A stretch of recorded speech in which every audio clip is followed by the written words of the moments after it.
زیادہ لوگ مجھے یہ کہتے ہیں کہ آپ جو ہے نا ہر بندے کے ساتھ دعا سلام ہے، تو میں صرف ان لوگوں کو بتانا چاہتا ہوں کہ ہر بندے کے ساتھ جو مومن ہے تو اس کے ساتھ دعا سلام کرنا چاہیے۔ یہ نہیں ہے کہ جو ہے نا وہ مومن ہے اور آپ کو جو ہے نا دعا سلام کرے اور آپ کہیں کہ یار مدارس والا اور آپ اس کے ساتھ دعا سلام کرتے ہیں۔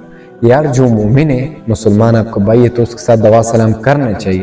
لیکن پھر ادھر آپ نے بھی دیکھنا ہوگا کہ ہر مومن کے لیے جو ہے نا ہر بندے کے لیے آپ نے اپنا ایک مرتبہ دینا ہوگا۔ جتنا مرتبے کا وہ خاوند ہے، جتنا مرتبے کا وہ حقدار ہے، تو اتنا آپ مرتبہ بھی دینا چاہیے، کیونکہ حدیث مبارکہ میں آتے ہیں وَأَنزِلُوا النَّاسَ مَنَازِلَهُمْ، ہر بندے کو آپ اپنا ایک مرتبہ بھی دے دیں۔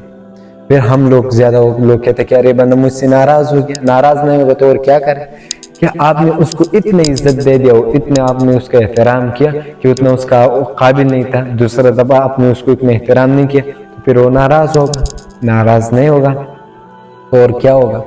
جتنے مرتبے کا خاوند ہے وہ حقدار ہے، تو اتنا ہی اگر آپ کا استاد آ گیا تو آپ اس کو اعلیٰ قسم کی جو ہے نا مرتبہ اور عزت دے رہے، کیونکہ وہ استاد ہے۔ دوسرا بندہ جو ہے نا وہ آ گیا څوکیدار وغیرہ، تو اس کو اپنا ایک مقام دے دے۔ پھر لوگ جو ہوتے ہیں نا، زیادہ لوگ جو ہوتے ہیں دیندار لوگوں کو جو اگر آپ اپنا ایک مرتبہ نہیں دیتے یا دیندار لوگ ہوتے تو پھر لوگ زیادہ لوگ جو ہے نا دیندار لوگوں کو زیادہ لوگ دھوکے دیتے۔ کیوں دیتے؟ وہ جو ہے نا ہر بندے کو جو ہے نا وہ بہت عزت کر لیتے، کیونکہ حدیث مبارکہ میں آتے المؤمن غر مومن کریم۔ جو ہوتے ہیں نا بولا بالا ہوتے، ہر بندے اس کو دھوکہ دیتے۔ مومن جو ہوتے ہیں نا مسلمان، ہر بندے اس کو دھوکہ دیتے۔ کیوں؟ وہ ہر بندے کے اوپر جو ہے نا بھروسہ کر لیتے۔